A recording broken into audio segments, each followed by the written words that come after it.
Friends, let us see today's newspaper, that is 1st of December 2016. First article, it is related to Nagrota attack, हाल ही में हुआ है। तो इसमें 2-3 अटैक हो चुके हैं लगातार जम्मू एंड कश्मीर में आर्मी के कैंप्स पे। फर्स्ट हुआ था अभी थोड़े दिन पहले, उरी में हुआ था। उरी में 19 हमारे आर्मी पर्सनल्स मारे गए थे और अभी यहाँ पे नगरोटा में भी कई लोग मारे गए। नगरोटा में करीब 7 लोग मारे गए, जिसमें से 2 ऑफिसर्स और 5 सिपाही मारे गए। तो इस आर्टिकल की बेसिक थीम ये है कि हमने सर्जिकल स्ट्राइक किया है। इससे पहले हमने कभी ऐसा सर्जिकल स्ट्राइक का इतना बड़ा वो प्रचार प्रसार नहीं किया था।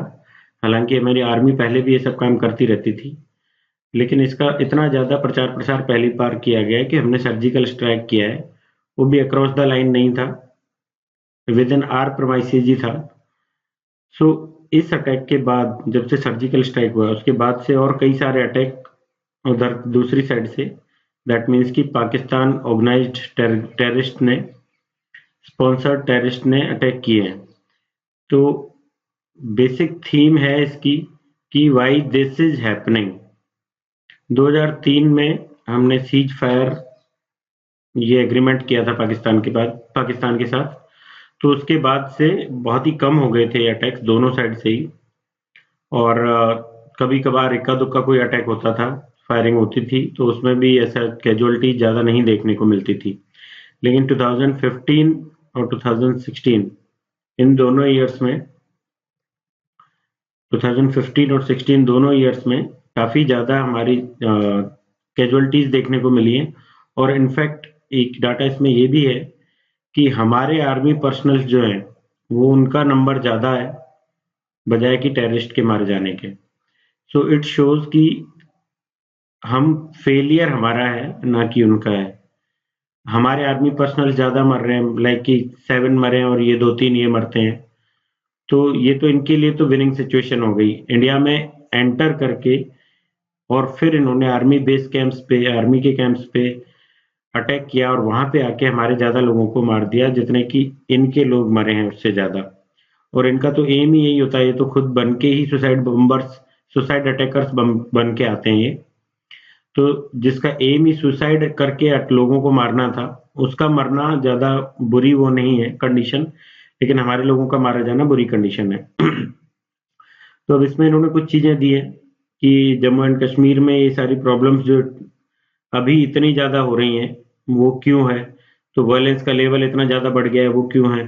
तो इसके इन्होंने कुछ फैक्टर्स दिए हैं कि एक तो वैली में इटसेल्फ काफी ज्यादा अभी अनरेस्ट चल रहा था।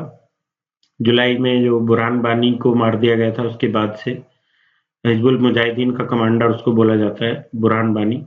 लेकिन बाकी सारी जो आम जनता थी जे.एंड.के की, नॉर्मल पीपल वहां के, वो उसके सपोर्ट में उतर आए थे सड़कों पे और काफी ज्यादा दंगे हुए, प्रोटेस्ट हुए।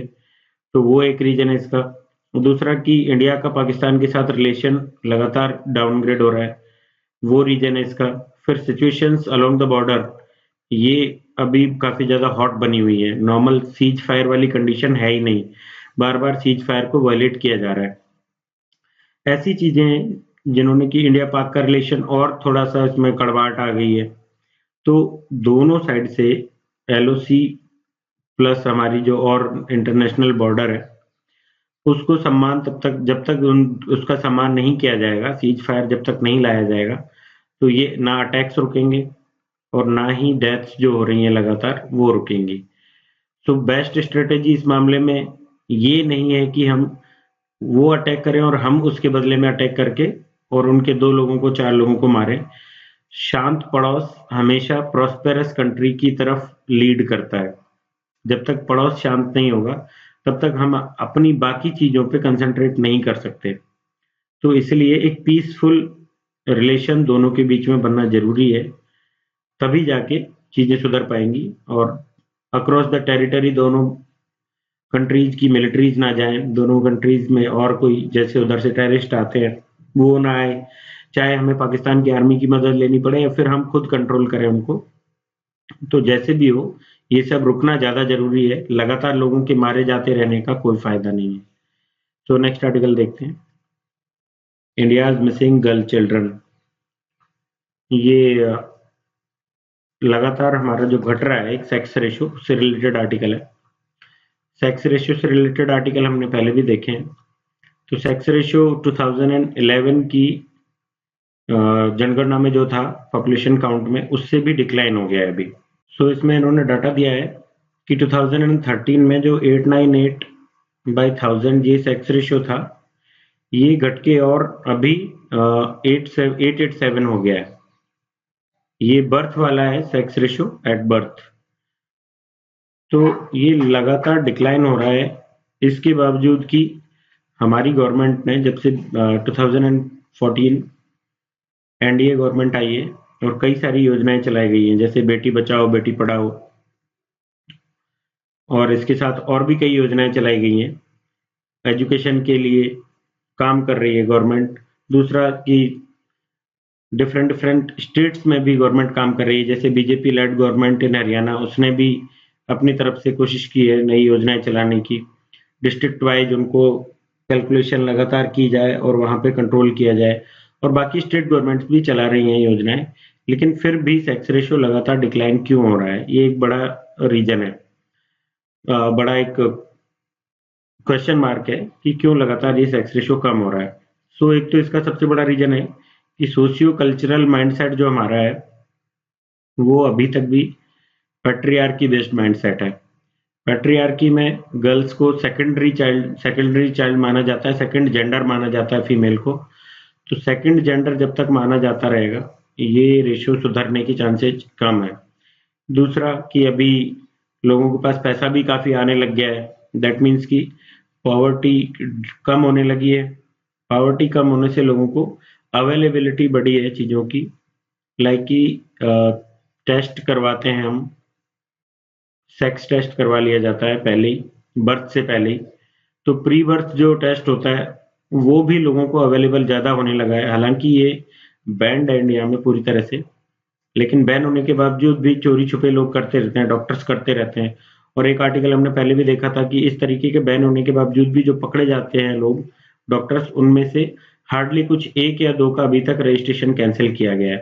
दैट मीन्स कि उनको सजा प्रॉपर तरीके से नहीं मिलती है और सबको नहीं मिलती है। तो डिटेरेंस कब क्रिएट होता है, ये हमने देखा है कि डिटेरेंस तब क्रिएट होता है जब सजा की गारंटी हो कि आप पे जुडिशियरी की तरफ से एक्शन लिया जाएगा, सजा आपको गारंटेड सजा मिलेगी, भले ही सजा कितनी बड़ी हो। सजा ज्यादा बड़ी होना ज्यादा बड़ा इश्यू नहीं है, सजा गारंटीड मिलेगी, ये ज्यादा डिटेरेंस क्रिएट करता है। तो हमारे यहाँ पे वो चीज नहीं हो रही है, डिटेरेंस क्रिएट नहीं हो रहा है। दूसरा इन्होंने फिर एक तमिलनाडु का एक एग्जाम्पल दिया है कि तमिलनाडु एक अच्छा खासा डेवलप्ड स्टेट है बाकी स्टेट्स के कंपैरिजन में, लेकिन फिर भी वहां पे ये 834 पहुंच चुका है। 2014 का डाटा इन्होंने दिया है, ये 834 पहुंच गया है बाई 1000 सेक्स रेशियो। तो ये डाटा ये शो करता है कि डेवलपमेंट का भी इससे कोई डायरेक्ट रिलेशन नहीं है, ये बस माइंडसेट का ज्यादा बड़ा रिलेशन है इस चीज से। माइंडसेट चेंज किया जाना जरूरी है, लॉ का प्रॉपर तरीके से एनफोर्समेंट जरूरी है। हमारे प्रोग्राम्स बहुत सारे चल रहे हैं बहुत सालों से, लेकिन अभी तक वो बहुत अच्छे से परफॉर्म नहीं कर पाए। तो इन सब चीजों को चेंज करने के लिए इंसेंटिव्स देना, चाहे वो कैश इंसेंटिव्स हो बर्थ के टाइम पे, या फिर और एजुकेशन इंसेंटिव्स हो, या फिर रिजर्वेशन की हम बात करें तो फीमेल रिजर्वेशन अभी तक इंडिया में नहीं हो पाया है। ये हालांकि पीआरआई में हमने ले आए हैं, लेकिन ना हमारे पार्लियामेंट में है, ना फिर विधानसभा वगैरह में है, और ना ही एजुकेशन सेक्टर में भी। जैसे स्टेट्स ने कई जगह कर दिया है, राजस्थान गवर्नमेंट ने अपना स्टेट्स में फीमेल को दे दिया है, लेकिन सेंटर में अभी तक वो नहीं है अलग से। तो वो सारी चीजें की जानी भी जरूरी है, और ये सारे मेजर्स एक साथ लेने हमें जरूरी है, तभी जाके हम इस चीज को चेंज कर पाएंगे। सो नेक्स्ट आर्टिकल देखते हैं, writing a new Pakistan playbook. इस आर्टिकल में पुराने रिलेशंस और नए रिलेशंस और हमारी कोशिशें ये सारी दी गई हैं, उसके बावजूद भी ज्यादा चेंजेस नहीं आ रहे हैं। वो सब चीजें इसमें दी है कि एक तो इन्होंने इसको बोला कि ये अभी वाला जो पीरियड है वो डार्केस्ट पीरियड है इंडिया पाकिस्तान रिलेशंस के मामले में देखा जाए तो। जब से पीएम मोदी की गवर्नमेंट बनी है, पीएम मोदी ने काफी ट्राई किया है, खुद से जाके वहां पे अपना नवाज शरीफ से बिना किसी प्री कंडीशंस के नवाज शरीफ से जाके मिले हैं। नवाज शरीफ को अपने जो ओथ का कार्यक्रम था उसमें भी इन्होंने इनवाइट किया था उसे, नवाज शरीफ को, और पूरी कोशिश की कि चीजें चेंज हो। वहां बिना किसी प्री प्रोग्राम के भी गए, वहां जाके कोशिश की, लेकिन ये सब चीजें बदल नहीं पाई है। बार बार न्यूज पेपर्स में भी आया है कि जैसे ही प्रधानमंत्री की कोई यात्रा वहां पे होती है उसके बाद कोई अटैक कर दिया जाता है, जैसे पठानकोट अटैक, फिर उरी अटैक, या फिर और कोई सारे अटैक देखे हम तो, एक यात्रा के बाद एक अटैक, एक यात्रा के बाद एक अटैक, इस टाइप का एक रेगुलर से हमें देखने को मिल रहा है। और अभी वाला जो सिचुएशन है वो सिचुएशन 2003 के बाद हम देख रहे हैं कि वर्स्ट कंडीशन है 2015 और 16 में। क्यों? अभी हमने पिछले आर्टिकल में ही देखा कि हमारे सैनिकों की बहुत ज्यादा मौतें हुई है, इसमें बहुत ज्यादा सैनिक शहीद हुए हैं, जितने कि उनके आतंकवादी नहीं मारे गए। सीज फायर एग्रीमेंट जब हुआ था 2003 में, उसके बाद से 2013 तक का एरा हम देखें पूरा, तो इसमें बहुत ज्यादा सीज फायर का वायलेशन नहीं हुआ है। बीच बीच में हालांकि वायलेशन होता रहा है, लेकिन बहुत ज्यादा नहीं हुआ है। लेकिन अभी ये काफी ज्यादा होने लग गया है। और बीच में ये जम्मू एंड कश्मीर में बुरहान वानी का केस हुआ है, उसके बाद से और बढ़ गया है सीज फायर वायलेशन। तो हमने 72 में हमारे एग्रीमेंट हुआ था, शिमला एग्रीमेंट, उसके बाद थोड़ी शांति आई, फिर दोबारा 1999 में लाहौर विजिट, आगरा 2001, 2009 में शिमला, ये सब चीजें हमने बहुत कोशिशें की। इवन पीएम मोदी ने ये भी कोशिश की कि टॉप डाउन अप्रोच अपनाई जाए। टॉप डाउन अप्रोच का मतलब क्या है कि खुद जाके डेलीगेट से जाना और सेक्रेटरी लेवल की मीटिंग्स करना, ये एक अप्रोच होती है। और इसके बाद मोड 4, जिसको हम बैक चैनल वो बोलते हैं पॉलिसी, वो भी होती है। तो उसमें पीपल टू पीपल कांटेक्ट होता है। लेकिन यहाँ टॉप डाउन अपनाते हुए पीएम मोदी ने डायरेक्ट खुद जाके कोशिश की। पाकिस्तान में प्री प्लान्ड कोई ऐसा प्रोग्राम नहीं था, फिर भी वहां गए और वहां जाके कोशिश की। लेकिन उसके बावजूद भी इतने अटैक्स हुए, इतनी बार सीज फायर वायलेशन हुआ है। So there is something left जिसको हम समझ नहीं पा रहे हैं। तो ये क्या चीज है, इसको यहाँ बताने की कोशिश की है कि एक तरफ तो हमारा होता है सिविलियन गवर्नमेंट से रिलेशंस, दूसरी तरफ वहां पे है मिलिट्री। ये मिलिट्री हमेशा पावरफुल रही है। मिलिट्री पावरफुल रहती है तो मिलिट्री का जो एम होता है, अपनी पावर को बनाए रखना तभी पॉसिबल है जबकि लगातार कोई कन्फ्लिक्ट इंडिया के साथ होते रहे। तो हमारी सिविलियन गवर्नमेंट पाकिस्तान की से टॉक्स करती है, और उनके साथ हमारे जो भी रिलेशंस बनते हैं, उनके साथ हमारे जो भी एग्रीमेंट होते हैं, they are violated by military, Pakistan military.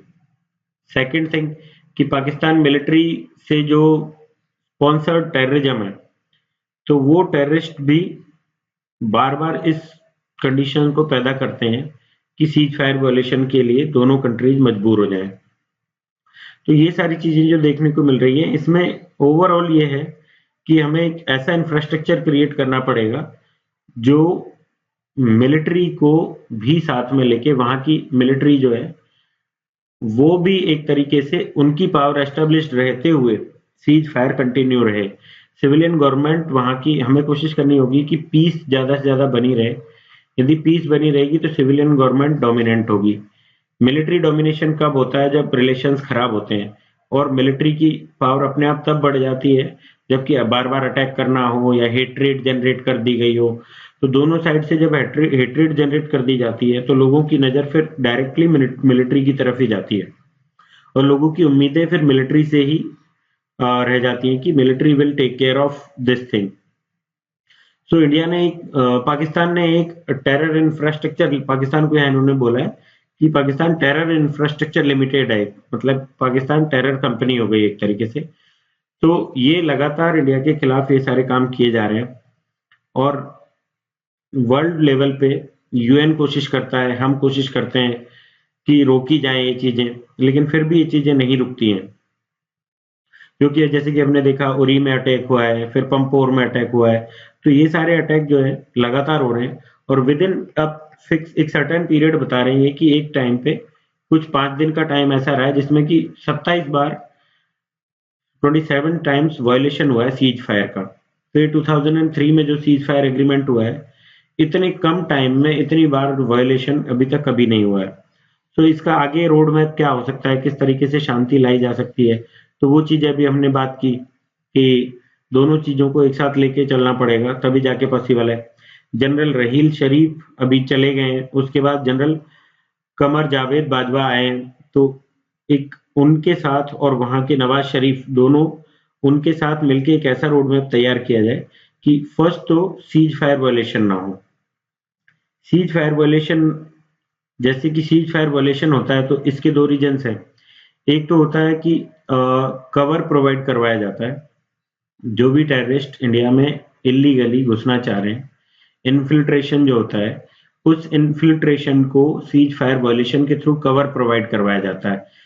Firing की गई, हमारा ध्यान, हमारी आर्मी का ध्यान उस फायरिंग की तरफ है, उस फायरिंग को जवाब देने में चला जाता है और उधर टेररिस्ट इन्फिल्ट्रेट कर जाते हैं कंट्री में। तो फर्स्ट चीज तो यही हो जाती है कि हमें सीज फायर वायलेशन कम से कम हो, ये चीज हमें देखनी पड़ेगी। तो इस तरीके के हमें फ्यूचर स्टेप्स लेने पड़ेंगे, एक रोड मैप बनाना पड़ेगा जिससे कि कम से कम ऐसी स्ट्रेटेजी हम बनाएं कि कम से कम सीज फायर वायलेशन हो, कम से कम कॉन्फ्लिक्ट्स हो। तो जब कॉन्फ्लिक्ट्स कम होंगे, सीज फायर वायलेशन कम होगा, तो टेररिस्ट की एंट्री भी कम होगी। तो पाकिस्तान जो जीरो सम गेम चला रहा है, उस जीरो सम गेम को कम करने में, उस जीरो सम गेम को खत्म करने में हमें उससे मदद भी मिलेगी। तो इस तरीके की चीजें हमें किए जाने की जरूरत है। और फिर आगे इन्होंने कहा है कि बहुत जल्दी ये सब हो जाएगा, ऐसा हम नहीं मान सकते कि फटाफट ये सारे काम हो जाएं और वहां के जो टेररिस्ट ग्रुप्स हैं वो टेररिस्ट ग्रुप शांत हो जाएं, वो सब चीजें पॉसिबल नहीं है। और ऑलरेडी हम 2-3 आर्टिकल्स देख चुके हैं, जैसे एक न्यू नॉर्मल का आर्टिकल हमने देखा था। तो इसमें चीजें क्या है, एक तरफ हमें पाकिस्तान के साथ डील करना है, दूसरी तरफ हमें जे के, वहां की आम जनता, कॉमन पीपल और वहां के जो मिलिटेंट ग्रुप्स हैं, या जिनको कहा जाए कि टेररिस्ट ग्रुप्स हैं, भले ही इंडियन टेररिस्ट ग्रुप्स हों, हिजबुल मुजाहिदीन काइंड, तो इनके साथ और इनके साथ ओवरऑल हमें साथ में मिलके एक पीस के एग्रीमेंट्स करने होंगे, पीस का एक रोड मैप तैयार करना होगा, तब जाके पॉसिबल है कि ये सब चीजें बंद हो और हमारी आर्मी का इस तरीके से मरना बंद हो। नेक्स्ट आर्टिकल देखते हैं। ये आर्टिकल एनवायरमेंट रिलेटेड आर्टिकल है। इसमें कुछ चीजें बताई गई हैं कि 5 नॉटिकल माइल्स तक कोई भी फिशिंग नहीं कर पाएगा, फिशरमैन फिशिंग नहीं कर पाएंगे। ये लगभग होता है 9.3 किलोमीटर्स। सो ये कब किया गया? ये इसलिए किया गया क्योंकि सुप्रीम कोर्ट के ऑर्डर्स आए थे, सॉरी, यहाँ के हाई कोर्ट के, मद्रास हाई कोर्ट में एक पीआईएल डाली गई थी। तो उसके बाद ये पीआईएल भी थी सुओ मोटो। सुओ मोटो का मतलब ये होता है कि खुद वहां के जजेज ने न्यूज़पेपर की कुछ आर्टिकल्स को देखते हुए 2015 जनवरी में एक पीआईएल दायर की। उस पीआईएल की सुनवाई में ये निकल के आया कि ओलिव रिडले टर्टल, ये टर्टल है, छोटे जो कछुए होते हैं, ये बहुत छोटे छोटे कछुए होते हैं, तो ये एक अलग टाइप का एक प्रजाति है। तो इनका ब्रीडिंग होता है लैंड पे, जो उसके पास में लैंड होता है, रिवर के या फिर समुद्र के पास में जो लैंड होता है, इस पे भीतर कनिका में भी काफी मिलते हैं ये। तो लैंड जो पड़ोस का है, बीच एरिया जिसको हम बोल सकते हैं, उस पे ये एक पर्टिकुलर टाइम में, अपना ब्रीडिंग सीजन होता है इनका, उस टाइम में ये आते हैं। तो इनको कम से कम ये मरे, इसके लिए ये ऑर्डर दिए गए थे कि 5 नॉटिकल माइल्स तक कोई भी मछुआरा अपनी बोट से या किसी भी तरीके से फिशिंग नहीं करेगा। अब इसमें इन्होंने कहा है कि ठीक है, आपने ऑर्डर्स दिए, लेकिन आपने कुछ चीजें आप भूल गए कि एक स्टैंडर्ड ऑपरेटिंग प्रोसीजर आपने बना दिया, इस एरिया में आप नहीं करेंगे, इस टाइप की बोट्स नहीं जाएंगी। तो यहाँ राइटर का कहना है कि आप इस तरीके की एक्सट्रीम अप्रोच जो अपनाते हैं वो ठीक नहीं है। क्यों? क्योंकि आपने फिशरीज बंद करवा के हजारों फिशरमैन्स की रोजी रोटी बंद करवा दी है। आपको लिमिट करना चाहिए कि जो बहुत बड़ी बोट्स हैं, ट्रॉल्स हैं, उन सभी को बंद करवाया जाए, लेकिन छोटे स्तर पे जो करने वाले हैं उनको फिशिंग की अनुमति दी जाए, क्योंकि उनकी बोट्स बहुत ज्यादा अंदर जाके फिशिंग नहीं कर सकती। सेकंड, उनकी बोट से बहुत ज़्यादा नुकसान भी नहीं होता है। जाल में जैसे कई बार टर्टल्स आ जाते हैं, ऑलिव रिडले टर्टल्स, तो उनको निकाल के वापस डाल दिया जाता है, क्योंकि उनका ऐसा नहीं है कि मार्केट में उनका कोई वैल्यू हो, मार्केट में उनको लोग खरीदते हों, तो उसके लिए वो लोग उनको मारे हैं, ऐसा कुछ नहीं है। तो इसलिए आपको दोनों चीज़ों को आपके साथ में लेके चलना चाहिए। दूसरी चीज़ कि ऑलिव रिडले टर्टल ना तो कोई एंडेंजर्ड स्पीसीज है, इवन अभी तक ये लीस्ट कंसर्न्ड है, क्योंकि इनकी पॉपुलेशन काफ़ी है वर्ल्ड वाइड। तो ऐसा कोई बहुत बड़ा कंसर्न भी नहीं है कि ऑलिव रिडले टर्टल्स एक्सटिंक्ट हो जाएंगे यदि इनको अनुमति दी जाए फिशिंग की। तो इसलिए आपको दोनों चीज़ों को एक साथ लेके चलना चाहिए। यही इस आर्टिकल का एसेंस है कि आप कुछ पर्टिकुलर टाइम एरिया तक आप रख सकते हो, जैसे इन्होंने कहा है कि 2-3 माइल तक आप रख लो, तो वो सारी चीज़ें हैं। नेक्स्ट आर्टिकल देखते हैं। ये आर्टिकल अगेन एनवायरनमेंट से रिलेटेड है, बर्ड से रिलेटेड है। इस आर्टिकल में इन्होंने कुछ खास अच्छी बातें बताई नहीं है, बस इन्होंने खुद की अपनी पर्सनल थॉट्स एक बताए हैं कि मैं अपनी मॉर्निंग नहीं मानता जब तक कि मुझे चहचहाट सुनाई ना दे पक्षियों की। तो इस तरीके की चीज़ें इन्होंने लिखी हैं इसमें। तो बहुत ज़्यादा कुछ ऐसा इसमें काम का हो ऐसा नहीं है, बस कुछ एक आध चीज़ें हैं वो काम की हैं, वो हम देख सकते हैं कि एनवायरनमेंट कंजर्वेशन में सिर्फ गवर्नमेंट या गवर्नमेंट की पॉलिसीज ये इनफ नहीं है। गवर्नमेंट जो भी पॉलिसीज बनाती है, ये हम कहें तो कि जुडिशियरी के थ्रू हम ये काम करवाना चाह रहे हैं। पॉलिसीज बनाओगे तो आप लॉज बनाओगे, कुछ लॉज एनफोर्स करोगे आप। तो एनफोर्स चीजें जो हैं वो एक जुडिशियल तरीके से एनफोर्स की जाती हैं। तो ये सारी चीजें फ्रॉम द हर्ट नहीं आती हैं। लेकिन एनवायरनमेंट कंजर्वेशन का एक दूसरा तरीका है जो कि डीप रूट्स में, हर्ट के डीप रूट्स में जुड़ा हुआ होता है लोगों के, वो है कल्चरल तरीका और दूसरा रिलीजियस तरीका। तो इस तरीके से जो काम किए जाते हैं वो ज़्यादा सक्सेसफुल है, बजाय कि इस तरीके से फोर्सफुली एनफोर्स करवा के, लॉ एनफोर्स करवा के किए जाने वाले काम। भले ही ये मिथ हो, जो लोग मानते हैं, लेकिन उस मिथ के थ्रू भी कंजर्वेशन होता है, इस तरीके का इन्होंने बताया। जैसे कि एक एग्जाम्पल दिया इन्होंने कि 6th दलाई लामा माना जाता था। ब्लैक नेकेड जो क्रेन था वहां पे अरुणाचल प्रदेश में, ब्लैक नेकेड क्रेन को 6th दलाई लामा माना जाता था, इसलिए उन्होंने हाइड्रो पावर प्लांट वहां पे नहीं बनने दिया कि ये ब्लैक नेकेड क्रेन्स मर जाएंगे वहां पे, और ये हमारा एक रिलीजियस उससे जुड़े हुए हैं, ये 6th दलाई लामा को रिप्रेजेंट करते हैं। Reincarnation of 6th Dalai Lama इसको माना जाता था।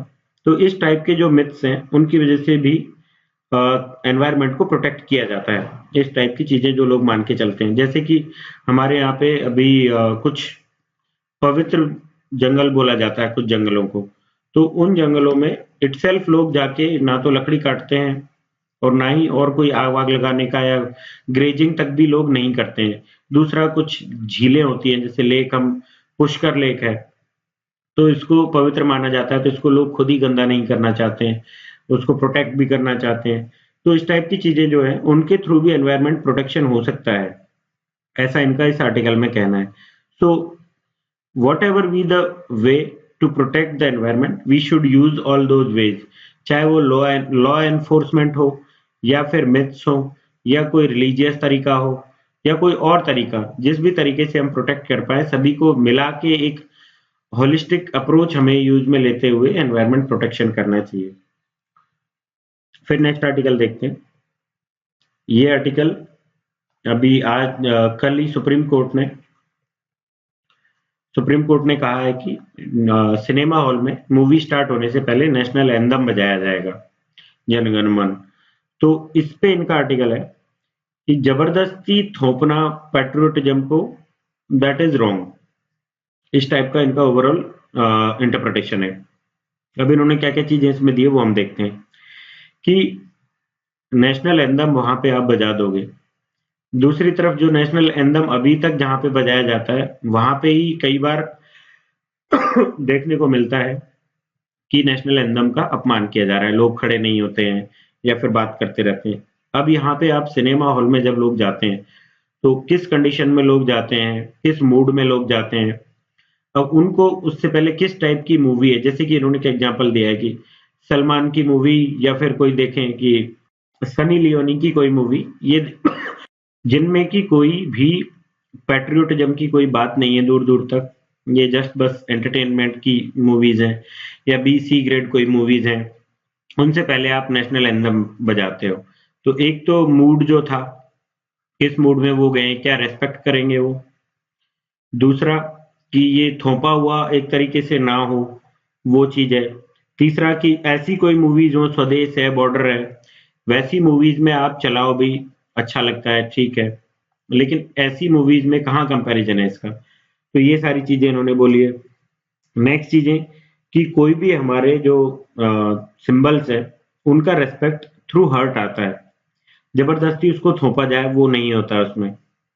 दूसरा, इन्होंने कुछ और चीजें बताई है कि जैसे हम दिखाते हैं सिगरेट का, स्मोकिंग को बैन करने का बार बार दिखाते हैं, स्मोकिंग का हम दिखाते हैं न्यूज, जो भी सिनेमा हम देखते हैं उसमें या टीवी पे जहां भी स्मोकिंग करते हुए दिखाते हैं, तो वहां नीचे लिखा हुआ आता है smoking is injurious to health.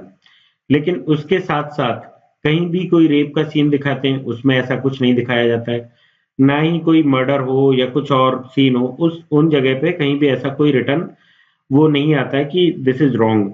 तो ऐसी चीजें जब नहीं होती है तो सिर्फ इस चीज को क्यों किया जा रहा है। और दूसरा, इन्होंने कुछ एक ब्लू जैस्मिन को एक मूवी थी, उसके लिए इन्होंने कहा कि इसकी स्क्रीनिंग के लिए मना कर दिया था, वुडी एलन ने रिफ्यूज कर दिया था कि ये सब चीजें यदि आएंगी जैसे स्मोकिंग वाला और ये सब, तो ये सीन को डिस्टर्ब करने वाली है, तो इसलिए मैं मूवी को रिलीज ही नहीं करूंगा। तो ऐसी चीजें भी देखने को मिलेंगी फिर। तो लव और रेस्पेक्ट जो है वो आता है थ्रू हर्ट, वो जबरदस्ती थोपा जाए वो उसका कोई तरीका नहीं है। इस टाइप का ये आर्टिकल है, इन्होंने इस तरह की बातें बोली हैं। फिर नेक्स्ट आर्टिकल और देखते हैं आगे। ये अभी हमने देख लिया सुप्रीम कोर्ट ने कि ये जरूरी होगा national anthem. Next article, Jan Dhan खातों में जो पैसे जमा करवाए गए हैं लोगों ने, उन पैसों के बारे में है कि विड्रॉल की उस पर एक लिमिट लगाई जाएगी। फर्स्ट तो कि उनमें बहुत सारे पैसे जमा हो चुके हैं, लगभग शायद 65,000 करोड़ रुपए के आसपास जमा हुए हैं, और कितना 20-30 करोड़ जितने भी हैं जनधन खाते होंगे, शायद 40 करोड़ के आसपास है, डाटा मुझे याद नहीं है। तो उतने में इतने ज्यादा पैसे जमा हुए हैं, इस तरीके का एक क्वेश्चन मार्क पहले लग रहा था। तो ये बहुत ज्यादा पैसा नहीं है यदि 40 करोड़ खाते हैं, तो मुझे डाटा याद नहीं है एग्जैक्टली, तो इसलिए मैं इस पर बहुत ज्यादा कमेंट नहीं करूंगा। लेकिन यदि 40 करोड़ खाते हैं तो लगभग 16-17 हजार के आसपास एक अकाउंट में होता है। कैलकुलेशन एक बार देख लेना थोड़ा। सो इतना पैसा तो एक अकाउंट में, मतलब 2-2.5 लाख से नीचे तक एक अकाउंट में एवरेज आना कोई बड़ी बात नहीं है, क्योंकि हमारे यहाँ पे सब लोग सेविंग्स जनरली कैश में ही रखते हैं, अपने घरों में ही रखते हैं, वो बैंक्स में नहीं जमा करवाते हैं, क्योंकि बैंक्स जब अवेलेबल ही नहीं है, 25-30 किलोमीटर दूर बैंक्स के लिए जाना पड़ेगा। तो यदि कैश घर में नहीं रखा हुआ, वहां बैंक में रखा हुआ है, ना आपके गांव में एटीएम है, तो पहली बात तो पैसे जमा करवाने जाओ और निकालने जाओ, जितने पैसे आप कमाते हो उतने जमा करवाने जाने और निकालने में ही लग जाएंगे। तो बहुत ज्यादा पैसा ऐसा नहीं है कि उनमें आ गया है, लेकिन फिर भी इसमें कोई दो राय नहीं है कि गलत तरीके से उन अकाउंट्स में पैसा जमा करवाया गया होगा। तो अभी जनधन में विड्रॉल की लिमिट लगा दी है गवर्नमेंट ने, so it is a good step. यदि गलत तरीके से पैसा जमा करवाया गया तो उन लोगों का पैसा भी वहां पे चौक हो जाएगा, लेकिन कुछ लोगों का जिनका जेन्युइन पैसा है उनको भी थोड़ी इसमें दिक्कत होगी। सो नेक्स्ट आर्टिकल देखते हैं फिर, ये बस एक फोल्डर पॉइंट है। सो फ्रेंड्स, आज के लिए इतने इंपॉर्टेंट आर्टिकल्स हैं। Thank you very much.